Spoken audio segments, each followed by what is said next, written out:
Everyone complete what you are now doing and stand by. There are 45 seconds to go before the 2 minutes hate.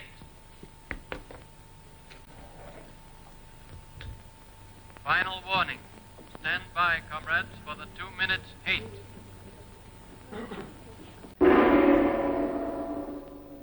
Stand by for an important announcement from the Ministry of Peace at 20:30 hours.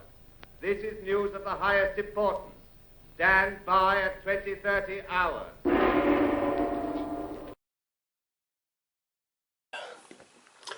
Right, I'm reading a BBC article from the 4th of June 2014. Secret trial plan for English court. Criminal trials, open hearings so that justice is seen to be done. One of the oldest, if it's not a tradition, it's a linchpin of the Constitution, that justice, this is part of England's culture and heritage, Britain's culture and heritage, was that justice should be seen to be done. Well, of course, when the crimes are pretty much invisible, the provocations are designed to produce the circumstance, the condition and the event of the persecuted victim being pushed into making a corporeal statement or action which can be construed, or rather deliberately misconstrued, as criminal in some sense. And the sense of what is criminal, of course, is fluid, because the law changes. So, here we go. I was declaring myself a dissident, and suddenly the little birdie on the windowsill, let's say, or the message blowing in the wind, implies that the British in the north of Ireland, which is part of the UK, had discovered dissident terrorists, which of course is a hop, skip and a jump away from declaring dissidents terrorists. Now this is what the Crown Prosecution Service, God bless you, Your Majesty, the Crown Prosecution Service wants a criminal case, this is last year, to be dealt with completely behind closed doors on grounds of national security. Now, if you were paying attention, you might have noticed earlier that my computer was incapable of booting Tails OS because the BIOS reacted against the booting of a USB-based operating system. We think, in this case, I think in this case, on the grounds, it said, on the grounds of security policy. That was the message supplied. Now you could confuse the wording of that message with a plain warning from the BIOS manufacturer, except that I'd enabled USB booting in the BIOS. So, here we have, according to the dogs of war, according to the beasts that load the burdens on our backs, according perhaps one day to the Crown Prosecution Service, Lord bless you, Your Majesty, they interfered with me, they interrupted me carrying out a potentially criminal act.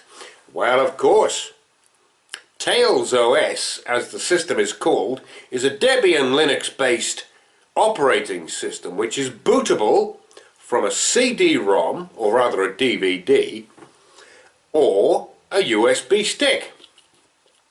It's made by a collection of open source software engineers who are centred in Germany.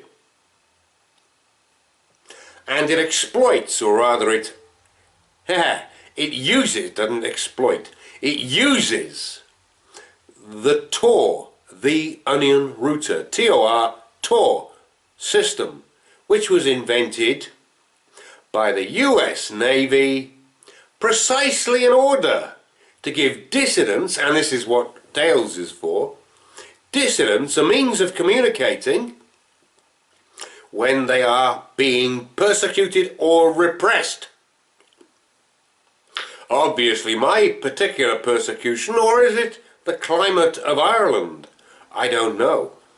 My particular persecution is especially comprehensive because my crimes presumably are particularly heinous. Well, let's continue with the article. Criminal cases, the trial, the Court of Appeal is to rule on the coming days on immediate challenge to the restrictions on the case. Presumably if they lose, we won't be hearing it. The trial relates to two defendants referred to only as A, B and C, D. Well, I am SOR. My first name's Simon. Don't wear it out. Criminal cases are heard in open courts which the public and media can attend. Justice seemed to be done. There are sometimes reporting restrictions, in camera they call that, covering specific parts of cases, but there has never been a trial that has happened completely behind closed doors. Slowly, slowly, catchy population. The major terrorism case involved we'll see how major it is in just a moment. The major terrorism case involving dependents. Good slip of the mind. Defendants A, B and C, D would be the first to involve a jury in a normal courtroom hearing evidence in secret. So presumably, unlike criminals who terrorize juries, this is the government terrorizing a jury. Subtle difference. The details emerged at an appeal against an order issued in May by Mr. Justice Nichol, which banned the identification, but not his identification, of the defendants and access to the trial. The media were banned from reporting the existence of that order until the Court of Appeal hearing.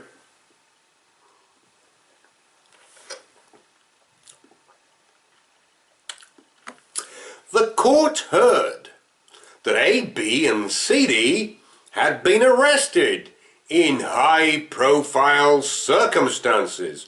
What, you mean like drinking coffee on O'Connell Street?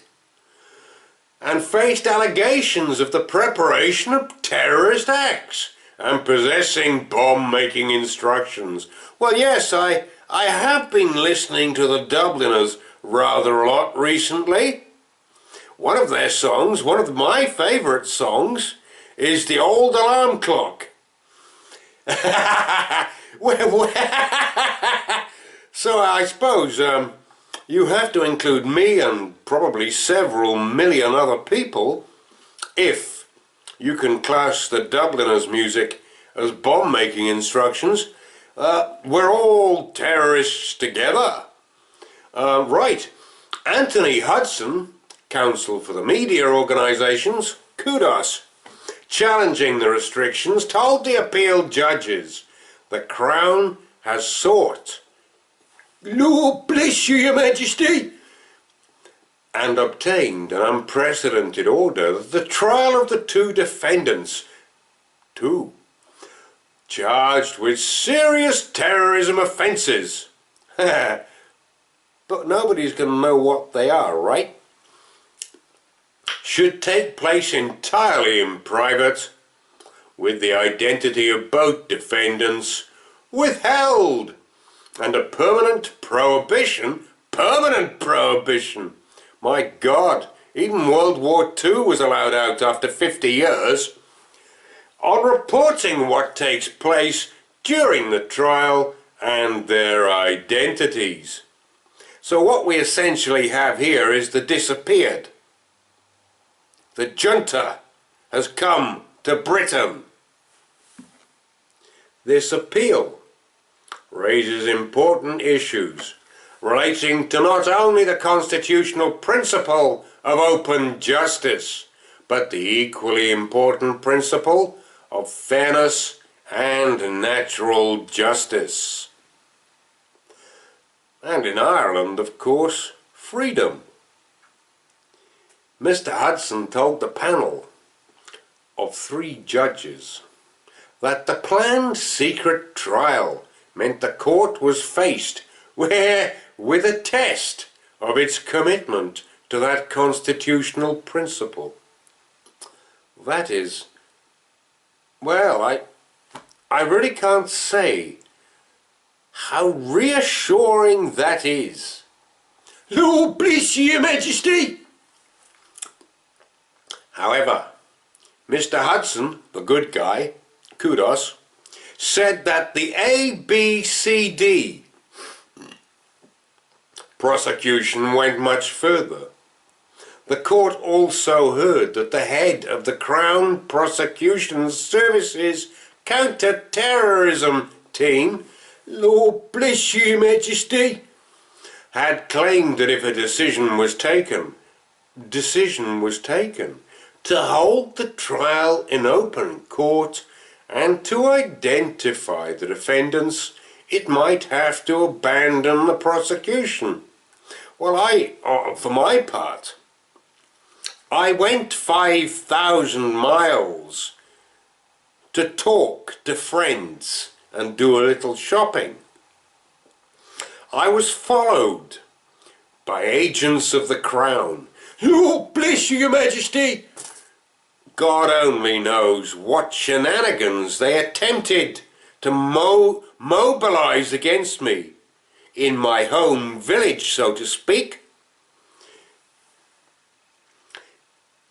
Richard Whittam. But I don't know. I think I sufficiently identified myself, unless they terrorized the entire population of San Francisco into conformity with their insane asylum persecutions.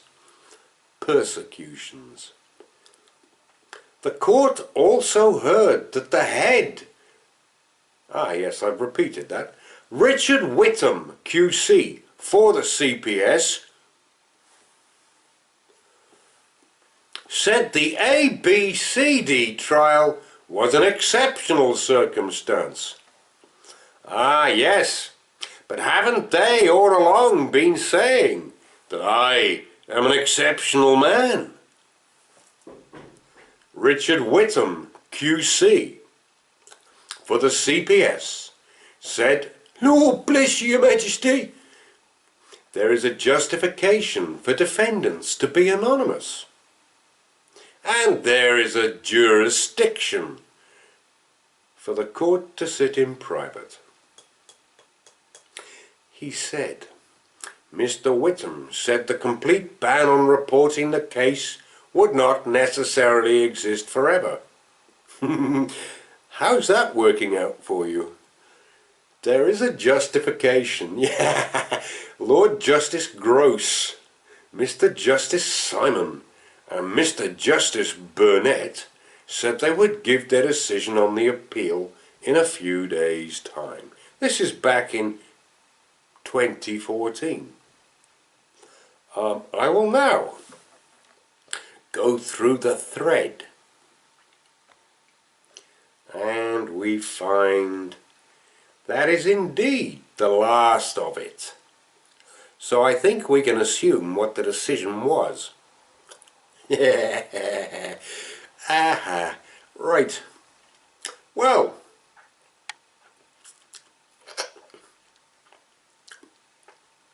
they didn't kidnap me in San Francisco. In fact, the San Francisco Police Department was ever present on the streets of San Francisco, and when I was sitting down in the airport, which was full of Mickey Mousery, to eat my favourite meal, which I decided to keep under my hat, they were mob-handed at the tables around me, uniformed and ununiformed, because they essentially knew what a bunch of sneaky, crooked terrorists the bastards of the British so-called justice system really are. And now that I'm in Ireland, I spend as much time as possible down on O'Connell Street reminding myself of what truly exceptional people such as Jim, what's his name? They made me forget his name. I'll tell you about that in a minute. I'll just look it up. Jim Larkin. Jim Larkin, the trade unionist, who was a socialist, who possibly went a bit further and became a commie. But I won't hold that against him. That was an exceptional man if you read the quotes on his statue, or if you read the quotes on the internet. That was one hell of an exceptional man. And they didn't get him out of Ireland. Now, if you go into the General Post Office, you see a plaque dedicated to another exceptional man. I won't hold his first name against him, but his second name was Pearse, and he proclaimed the Republic of Ireland and asserted its right in arms to freedom. From the British, incidentally, which is why I love going down to O'Connell Street on a regular basis there in Dublin, just to give my spirits a lift. And it was in O'Connell Street, while attempting to upload a few holiday snaps for my pals in the world, lovely friendly people, some of whom I've also had a hard time recently. I was uploading my holiday snaps, and potentially, I don't know, how many men does it take to snatch one dissident from a coffee shop? 4. I spotted 4 of them, and I took photographs of 3 of them, because they took photographs of me. Now you might say that was some sort of equivalence to Mr. Pearse in some sense. But I doubt they're going to execute me in O'Connell Street the way they executed Mr. Pearse.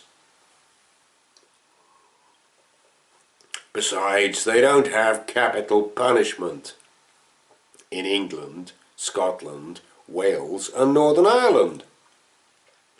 People just die.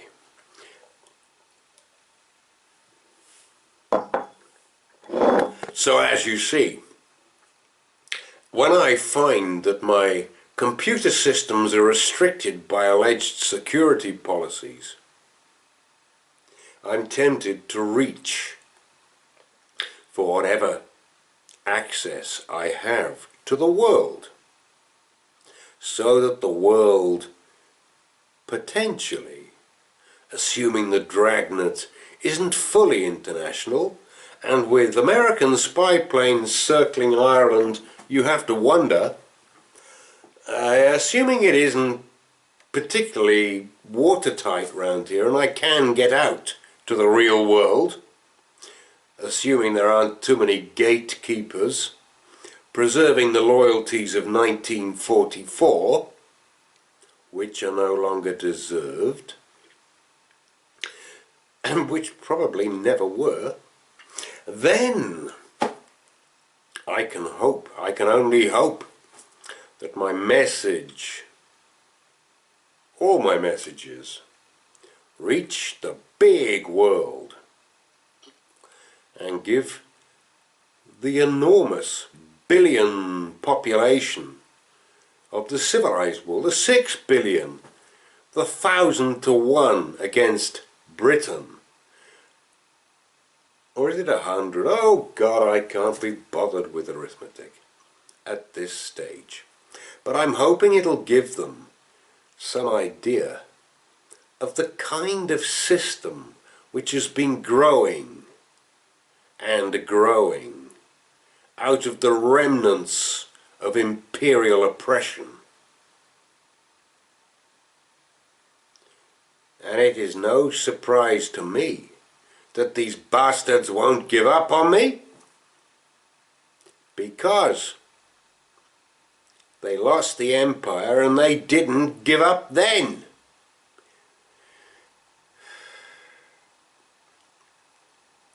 Anyway, it's all a game, and I'm not playing.